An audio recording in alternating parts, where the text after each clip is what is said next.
আজ যেতে হয়েছিল বাড়ির কাছাকাছি নারায়ণা হাসপাতালে। না, তেমন কিছুই হয়নি।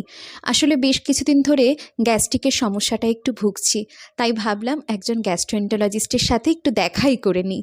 আর সেই মতো অনলাইনে অ্যাপয়েন্টমেন্ট বুক করে চলে এসেছিলাম আজকে সকালে হাসপাতালে। ডক্টর রাংরাজান খুব ভালো ডাক্তারবাবু, কিন্তু অনেকক্ষণ অপেক্ষা করতে হচ্ছিল। তারপর ডাক্তারবাবুকে দেখিয়ে যখন বেরোলাম তখন মনটা একদম ফুরফুরে।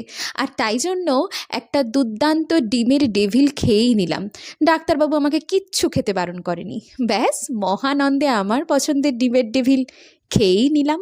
আর তারপর চলে গেছিলাম একটু বাজার করতে, কারণ বেশ কিছু সবজিপাতি কেনার ছিল। আর ডাক্তার দেখিয়ে ফেরার পথেই বাজারটা পড়েছিল, তাই ভাবলাম একেবারে বাজার নিয়েই ঢুকি। আর তার সাথে নিয়ে এসেছিলাম আইসক্রিম। বিকেলটা দারুণ জমে গেল। ভিডিওটা ভালো লাগলে অরুণিমার ছোট পরিবার চ্যানেলটাকে সাবস্ক্রাইব করে দিও।